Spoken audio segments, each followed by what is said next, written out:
Hello, this is Andy's Golf and Travel Diary. Going from golf to Dancing with the Stars to painting, the world of painting. And this is Marisa Yow. Hey. Hello. Hello. And we are at Cork, and it's not Cork, England. But Marisa, tell us a little bit about Cork to begin with. Cork is actually part of 3 buildings here in Jacksonville, Florida, made up of artist studios. There's about 60 artists here in total. We're in the East building currently. So this was actually used as, at one point, a matchbook factory, and we've redone it. It was a project between like Dolph James and Mac Easton. So they purchased this, Cool. and then they've added on. So we have the West building and the North building. C is for?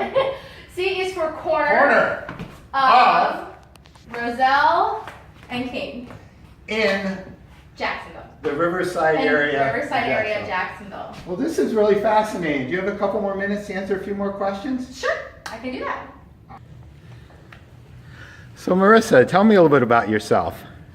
Well, I was born and raised here in Ponte Vedra, Woohoo! and I'm back. Went away for a little bit to Tallahassee and got my master's up in Philadelphia at PAFA, and decided after a while that the big city wasn't for me. I missed my beach town, so I came back. And I was lucky enough to find Cork.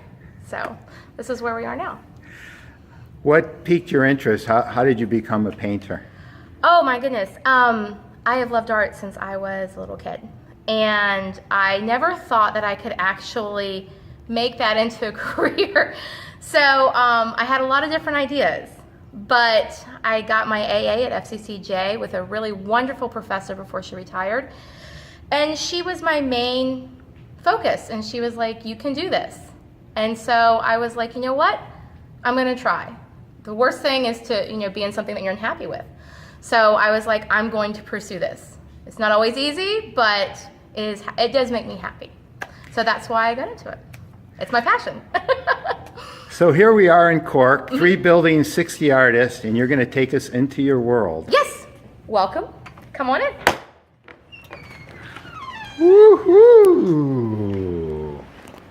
Okay. This, all up around you is my world. I love figurative stuff, so that's mainly what you'll find in here, although I've done a lot of different things. Since this is my studio and my place, figurative work is my passion. What does that word figurative mean to you?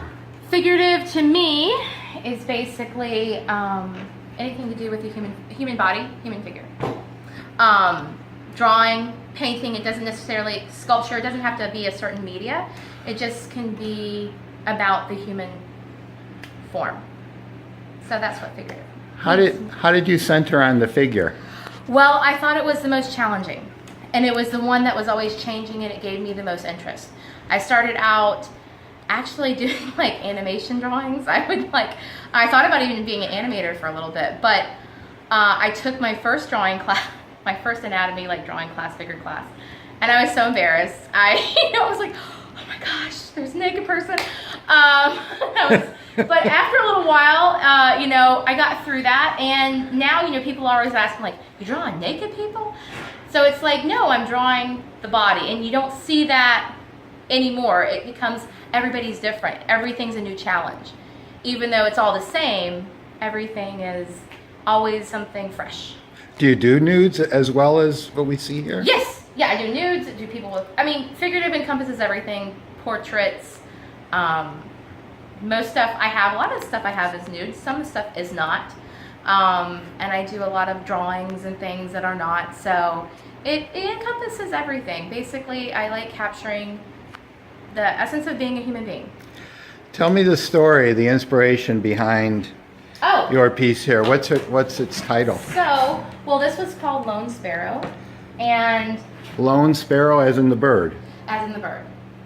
And it has once something sits with you for a while, it tends to develop more of a meaning for me.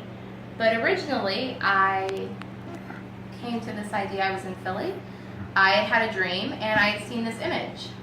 And I woke up, and I always keep a notebook beside my bed for ideas, because that's when I'm most inspired, is somehow when I'm going to sleep.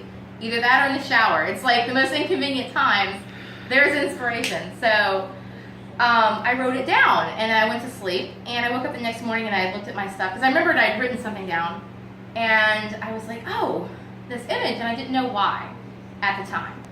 But I started working on it, and sometimes I just paint things without meaning. There doesn't always have to be this deep-rooted feeling with me. Sometimes I like just to create a feeling. So the feeling I was having at the time was being silenced. And I realized that this was kind of a visual representation of a voice being silenced, of someone trying to make you be quiet or not speak up. And that's kind of like what I was experiencing at that specific time. And the more I worked on it and the more I sat with it, I realized that, yeah, it truly was this idea of trying to be many different things to many different people and having no voice. So that's how that image came about.